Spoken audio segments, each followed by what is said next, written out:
Hello, everybody at home. Happy, what are we in? Wednesday? Happy Wednesday to you all. Okay, let's begin. We got some Elvis bringing us into our Wednesday morning. Luce probably roll in a little bit late. Just giving her a hard time. So welcome, everybody. Let's chat about yesterday a little bit when you guys were home. I talked to the students about plasticity. I told them this is all the notes that I have on plasticity, so I kept that on the board if you guys wanted to write that down. I don't have a particular page devoted to it in your packet, but here's the essence of what you need to know right here on the board. What we did yesterday was we chatted about plasticity, and then we did some activities. I'll just quickly explain that to you guys here. But plasticity, when we talk about this is 3 different ways to basically say the same thing. Really, truly, when we think about plasticity, it is so amazing because we're not giving you any medications. We're not giving you any surgeries. We are altering a brain based on something external. The videos that you were supposed to watch for today, there were 2 of them. We talked about Chase. What was his issue? He didn't have the cerebellum, yep, which would be, if you look at the part of the brain here, this is the cerebellum. It's that knot in the back of your head there. That's what the cerebellum is. Its major responsibility is to do what? Yeah, balance and motor movement. That's right. And so for all respective purposes, that young man probably shouldn't have been able to even walk. A long time ago, when science first started discovering neuroplasticity, it honestly was very taboo. People in the scientific world didn't really want to talk about it because it kind of sounds something like mystical, like we can't explain it type of thing. And as science has evolved, and I'm not talking that long ago, but as science has evolved, more and more doctors are becoming aware of the power that the brain can rewire itself. That if you have brain damage, they used to believe if you experienced any form of damage within your brain, sorry, there's really not much we could do, was really the attitude a lot of people gave people. And we know that's not necessarily true. The one thing we do know with neuroplasticity, though, is the older you get, the less malleable your brain is. So that old saying, it's hard to teach an old dog new tricks, it's very much applied when we talk about our brain, too. It's not impossible to teach an older person that has a stroke and is a victim of a stroke, who has disabilities in certain ways, to try to retrain the brain to think differently. But it's much more difficult to do that to a 70-year-old man than it is to like a 4-year-old who actually has brain issues. Hey, Luce, we knew you'd be rolling in. Welcome to class. So neuroplasticity, what we did yesterday in class, I kept the chart on the board just so you could see it. I had the students actually, in a very, very small way, try to see if they could actually alter their brain through practice and training, because that's in essence what you're doing in the big world, right? If you had brain damage. So we did 5 different stations. One was dart throwing, basketball, chip in a cup. We did this shape activity where you had to put shapes in a bucket or a little container, and then some nut and bolts. I just kept their scores up here because as the day went on, students became a little bit more competitive, trying to alter and get better, and that's what that's about. Whether you have a learning disability or if you have a severe brain damage and you're training and retraining your brain that you have to think differently, it's all about practice. And so it becomes much more complex than what we did there, but it was just a very simplistic way of us showing our brain is very malleable. So when students say, I'm not a good test taker, you can either stay with that for the rest of your life, or you can say, I need to retrain my way of thinking, and I have to retrain how I'm test taking, because what I'm doing isn't working. And I constantly say that to kids. It's not impossible. We just have to rethink things and retrain our brains to think in a different way. I'd like to share with you a quick story. I don't know how quick it is, but I find it super fascinating. If any of you find this fascinating, I told the students this yesterday, that if I could be a neuroscientist, I would study this. This is where if I had tons of money and tons of time, I'd probably take classes on this just to learn more about it. I just find it that fascinating and how it's so helpful to a lot of people. So this book, The Brain That Changes Itself, it was the book on that Canvas page that I put there. It has filled with stories about different people that actually have had experience with neuroplasticity. And I'd just like to tell you a quick story about this one woman. It kind of stood out to me. She was in her 30s. She had a routine surgery, and after the surgery, she developed an infection, and she was given gentamicin, which is just a normal antibiotic. It's a very cheap antibiotic, so a lot of doctors would prescribe it. One of the side effects with gentamicin is actually balance. It will destroy your balance. So I'm going to fast forward you just real quick. Stay with me. During our Sensation and Perception unit second semester, we're going to actually dive into the anatomy of the ear. And we're going to look at these 3 canals. They're called semicircular canals. And they're filled with fluid. And they're the ones that are responsible for allowing you to sit there without falling over, me to stand here without falling over, me to walk forward in a straight line. It's all about our balance. It's something that you and I take for granted every single day. I know we do. Because we can just sit up and not have to worry about it, right? We can see a car moving and we can actually detect how fast that thing is going or how close it is to me. All those simple things. After she took this medicine, she woke up one day and she got out of bed and she just fell down, like flat on her butt. And she tried to get up and she just kept falling over. She kept falling over. She calls her mother. Her mother comes over to take her to the doctor. Just imagine just getting dropped off at acute care. Then the guy at acute care wheels you in the wheelchair. They take her to the doctor, a normal routine doctor who's doing her follow-up. And about 30 minutes, it wasn't very long, they did some tests on her and they realized her entire vestibular system, which is your balance system, was destroyed. That hers was not functioning 95 to 100% at all. And the doctor, here's the thing, came into her and said, basically, she describes it with not a lot of empathy and said, sorry, you're going to live like this for the rest of your life. She's 30-something years old, a professional, has a career, very independent. What do you mean I'm going to live like this for the rest of my life? So she became known, and this is a very small percentage of people in the world that are impacted by this, but she became known as a wobbler. I know it sounds so elementary, but that's what the doctors call these people that are impacted by this because they have no vestibular system. Following me? 5 years she lived this way. Most wobblers in the world, and there's not a lot of them, but many of them choose, sadly enough, to end their lives because they're just I cannot live this way because there's no life. She just is constantly falling over. And even she said when she sits, she feels like she could fall backwards or forward. Anytime there's movement in front of her, she gets dizzy and falls down. She even describes going into an area where there's zigzag carpeting, and because it's not straight lines, she also feels dizzy and falls over. I mean, the tragedy of what her life, she said, it is exhausting. Every moment of every part of my day, I have to think about balance. Everything we take for granted. Fast forward. Why am I talking about this? Because this doctor comes in, and he brings her in, he sees her case, and he develops a system where he thinks he can change and alter some things without giving her any drugs or opening up her brain. Puts her on what looks like, they describe a baseball helmet. There's an apparatus under the baseball helmet that's sitting on her head. It's connected to what they call, looks like a piece of gum, like a strip of gum, and she puts that on her tongue.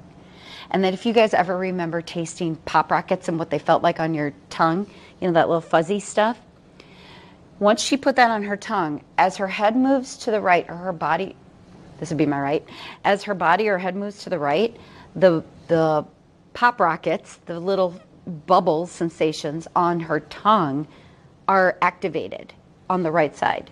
Left side, the activation on the left side of the gum. Front, same thing. She's able to reroute through these electrodes. It's laden with hundreds of electrodes is what it was, and that's what the feeling sensation she had. She's able to take that sensation, not consciously, but her brain is going to reroute that and go to a different part of her body. Her vestibular system is gone. She should not be able to ever stand with balance again. Now, how do they know it did that? Because the minute she took the apparatus off, the residual effect where she felt, where she wasn't imbalanced at all, it started to do that. So the first time he had her wear that, because she would stand like this. She describes, I had to stand completely wide apart and like this the whole time. Can you imagine? Like going through your life, like she never went anywhere because she was always falling all over. She put that thing on for 60 seconds the very first time, and she did not feel any movement. And she said she just bawled. She just cried and cried and cried. After she took it off, she still felt good. They increased the time every time she went into the doctor's office. They got her to the point of where it doubled, tripled, quadrupled the residual effect, meaning when she took the apparatus off her head, she felt the effects much longer. She was able to start to live a normal life. How freaking cool is that? Like, science is so cool.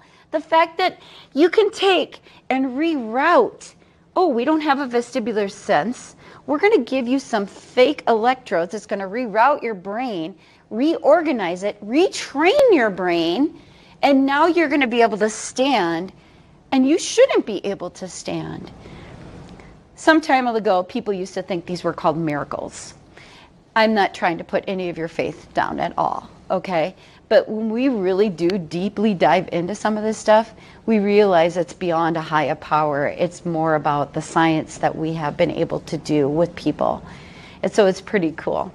Pretty cool. This book is full of stories like that with Cheryl and on. If anybody's super interested, I love loaning my books out. If anybody wants to borrow it, please feel free. So then I'm going to fast forward just a little bit and get even geekier with you. So I promise I'm almost done talking about plasticity. But one day I was searching. I like to lift weights, and I've talked to you guys a little bit about this before. So I was kind of just doing some Google searching about like weightlifting, and this site came up. And this site described this apparatus you could buy. Of course, I'm not showing you this because I want you to purchase anything, because I don't even own one because they're so expensive. But anyway, this site came up about this apparatus that you could buy. Will you grab the lights for me? So, thanks. It's kind of light on there. And you could put this, what looks like headphones, right? What looks like headphones on your body.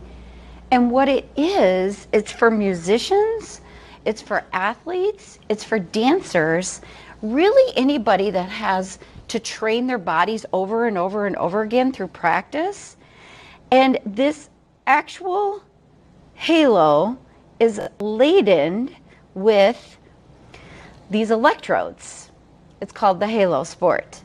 But I was clicking around and I'm like, neuroplasticity? I mean, honestly, I was just geeking. I'm like, what are you talking about? This is like stuff I was looking for personal usage, and then all of a sudden neuroplasticity comes up. And they start to talk about how this is actually a neuroplastic phenomenon, if you want to say. I'll just show this to you very quickly. Here, I'll turn up. And just about anyone can learn movement and mastery. All movement is learned through repetition. That's why training works. Halo Sport works by sending a small electrical signal to the part of the brain that controls movement, putting it in a state of hyperplasticity. And this means your brain is primed to get more out of each training rep, so you can gain skill, strength, and endurance faster. Over 15 years of research and testing, and more than 4,000 peer-reviewed studies. So I was just pretty, I was pretty amazed by it. The fact that you can see these electrodes on the top of it here, and it's going to actually go right to your motor cortex is what it does. So if I do a movement like, let's say, shoot a basketball, or for me, lift a particular weight, okay, and when you're lifting, you have to do it correctly, otherwise you can hurt yourself and not lift as much, right? So you're training your body to lift a particular way and to move a particular way. And every time you do that with the Halo Sport on, it goes to your motor cortex. And so it speeds up the signals. It makes them go faster, and it makes it get more repetitious so that you actually become more efficient when you don't have the thing on you. Whether it works or not, I don't know. I wanted to show you because I was like Googling it around, like, neuroplasticity, what the heck? I just found that so fascinating because a lot of times we talk about things in class and I think it becomes very distant for you, as sometimes I think it does for me, you know, and then I was like, look at this. This is modern science, working its finest. Anyway, I just found it kind of interesting. Do you guys have any questions regarding neuroplasticity at all? Okay, so let's take out our packets. We're going to move on to learning target. We're going to talk about learning target H tomorrow. So if you're at home today, H is going to be a focus tomorrow. I is a focus for us today. Identify the various ways to study the brain's connections to behavior and mind. Fancy way of saying we're going to talk about brain scans today. I just want to remind those of you who are in class today, you have a test 1 week from today. That's your multiple choice. And then your essay is Monday of next week. Okay? So I'll see you guys on Friday again, and then I'll just remind you then. But I just wanted to remind you that that test is coming up. It seems like it's been a long time since we talked about neurons. We've come a long way in this unit. Yeah, and a lot of terms to remember as well. So open up that packet. First of all, the one thing I want to just point out to you in the packet, we are not going to get to the pink page. Those of you at home, we aren't going to get to the pink page either. And those of you here, we will not be doing that light pink page. It's got food on the front. We're not going to be doing that, okay? But I'd like you to open it up to the very darkest pink page at the back, and it has a chart. And it looks like this. And here are the scans. Okay, so at home, go ahead and open to that.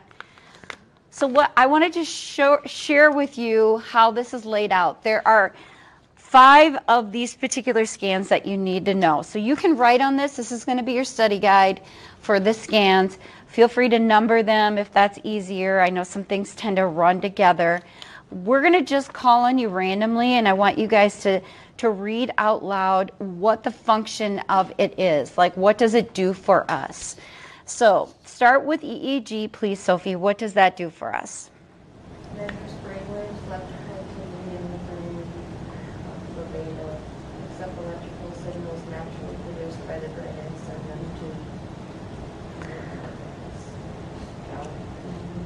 to Galvanometers, yep. So I would circle or underline, if I were you, brainwaves and electrical activity. So if you see a test question and it says brainwaves, electrical activity, you know your answer is EEG. That's your buzzword there. Look at the picture. It looks like a swim cap, like a 1920s swim cap, all the way over, and it has these little wires coming out of your head. It tends to be used the most with sleep studies. So circle, if you ever see a question that says sleep studies, this is your answer, EEG. Okay? Anybody in here ever have an EEG? Oh, you have? Really? That's not as common as some of the other ones. Do you care to share, Adam? I have brain damage in my frontal lobe, so I had to get tested for different studies and whatnot. Uh-huh. And so did you remember anything about the EEG? Very uncomfortable. Was it? They strap a bunch of things to your head, and essentially what the picture shows, pretty much. And then you sit there for like an hour. At least I sat there for an hour or so. Huh. So they were not measuring your sleep, or were they?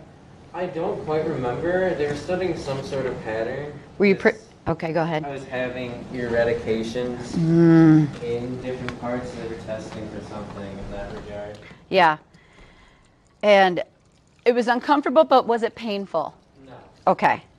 So usually an EEG is not painful, but yeah, like you said, because that cap has to be pretty tight there. CT scans? Go ahead, Alexa. What's that say about that? X-rays to create a 3D image of heart tissue, shows 3D images of internal organs and body structures. Okay, so circle, it's an X-ray, guys. And it's really good for detecting larger things like a tumor, which it says on the advantage side. So circle the tumors. Anytime you see it's trying to detect something like a tumor, and it's an X-ray.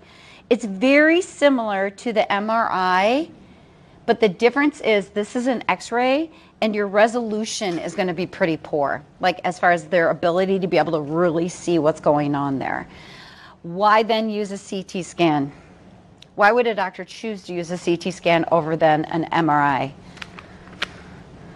It's going to be cheaper. The machines are usually more readily available at offices that some offices don't have an MRI. So that would be one of the reasons. Anybody in here ever have a CT? I'm having a feeling that you're going to say you've had everything. Have you too? What was, you care to share, Alexa, what happened? It wasn't on my head, but it was on like my stomach. I was just having like stomach issues like when I was in middle school. And so they were probably looking to see if you had any major thing like a tumor in your stomach at all. Did they? No, they didn't. Okay, I hate to even ask, like I think it might be personal, so if you guys don't ever want to share, you can just be like, I'm passing. It's okay, I don't want to share. PET scans, go on that one, Jackson. What's it say to that one? Inject with radioactive glucose to see the glucose activity in the brain. Radioactive sugar goes through the body, but the part of the body that uses more is where the radioactivity is going to go, looking for hot spots. Yeah, big thing there is glucose. You see on your test anything about glucose, go ahead and that's your answer is a PET scan, okay? In addition, you should also, we are talking about they inject you with radioactive material is what they are doing. And it can actually do a really good job of showing the blood flow in the brain. That's one of the advantages that's not on there, but it will. But it's gonna, the brain is gonna light up like hot spots, and that's a big difference. I'll show you that in just a second, actually. MRI, so look at how bad my copying did. It's at the bottom. Keep it on that page. It's at the bottom first, and then it rolls over, okay, guys? So this is number 4. Starts at the very bottom. I'm so sorry about that, but that's what happened. Luce, start us off and then flip the page. It uses a giant magnet in the Yep, and then keep going. still pictures and turns images into a movie-like production. It does not study function. And that's the thing you want to underline. It doesn't study function, and this has better resolution than a CT scan. So it's going to do a lot. It's going to show you the slides of the brain, but it's not going to give us the function. And that's the difference with the next one. The next one is the fMRI. The picture isn't really good on that, but on the next one, the fMRI, but what I was trying to show you is that it's a picture of a normal brain versus a depressed person's brain. So function, if I'm depressed and I'm really, really sad, I should have something going on inside my brain that you should be able to detect if you bring up those pictures. Okay? MRIs, who's had them? Just Adam? You've had MRI too? No? No. What can you tell us about the MRI? Very loud. Mm-hmm. They're not comfortable at all. And they inject you with IVs. At least I had IVs. They're not very fun. And now my experience with an MRI was I was very comfortable, and actually in it, the humming, the loudness, you can listen to music and you get put in the cylinder. So if you have claustrophobia at all, it's very difficult to do an MRI on you. Like my father-in-law has severe claustrophobia, and they wanted to do an MRI to get him in this cylinder. He was really panicking because the other thing about MRIs is you can't move. Like you have to be completely 100% still, and you cannot have any form of magnets on you. So magnets, but metal. You can't have any metal on you or in you. So like braces, you know, anything like that, that's how you would have maybe metal that would actually, because the MRI and the fMRI are operated through an energy field, a magnetic energy field.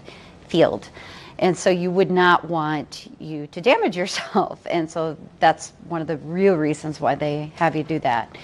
MRIs are super expensive as well.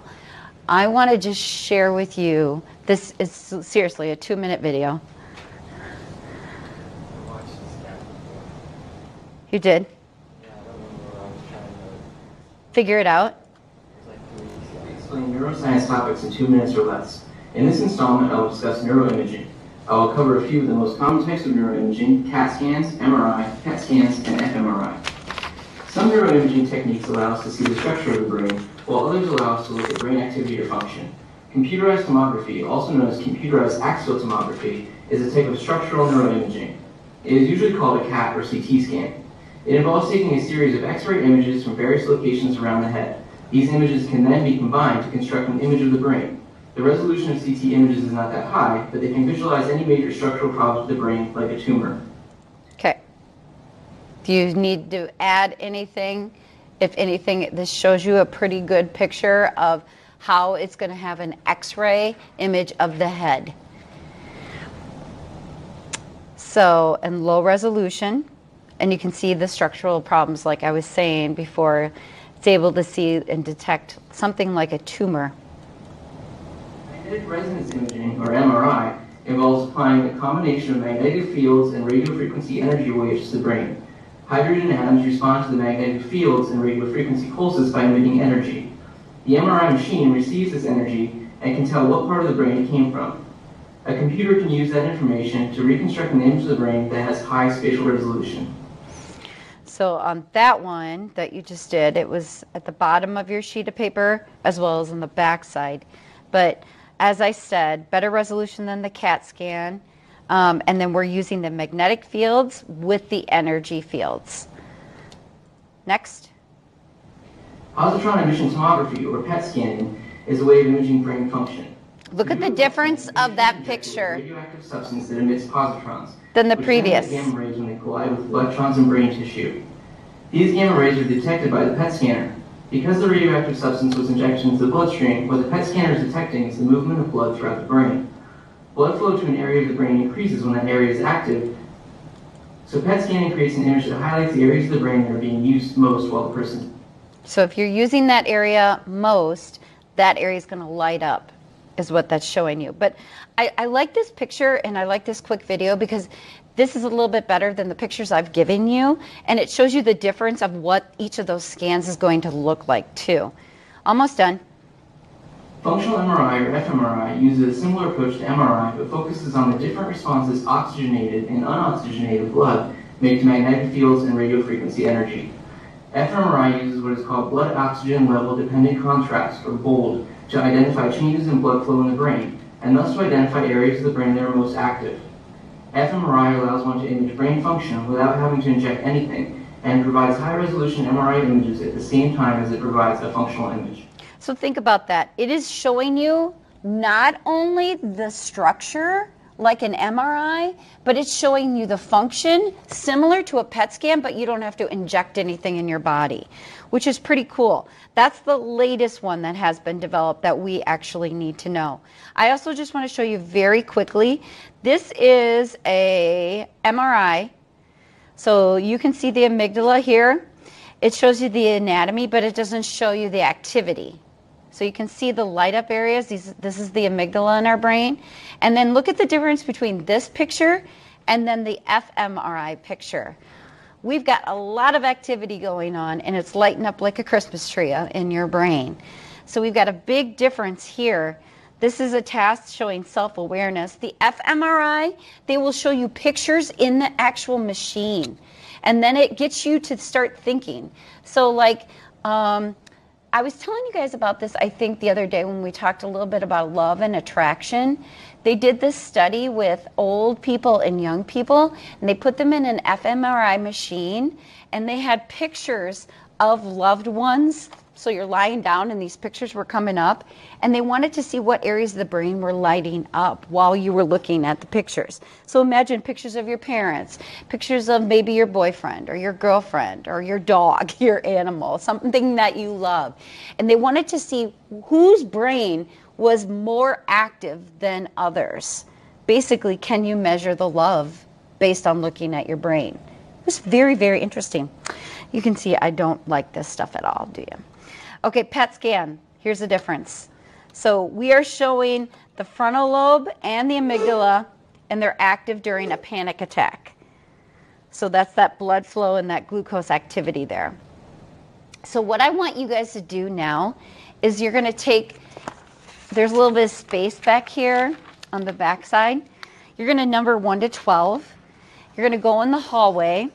And in the hallway, I have different examples of each of them, and I want you to write down what you think the answers are. And then we'll come back in and chat about them. And then I'd like to conclude today with a graphic autopsy, actually. And so if you have a weak stomach, you can just close your eyes. But come on out. Let me show you what I want you to do. I'm getting you up and moving you around a little bit. We got Jackson's falling asleep on me here. Huh.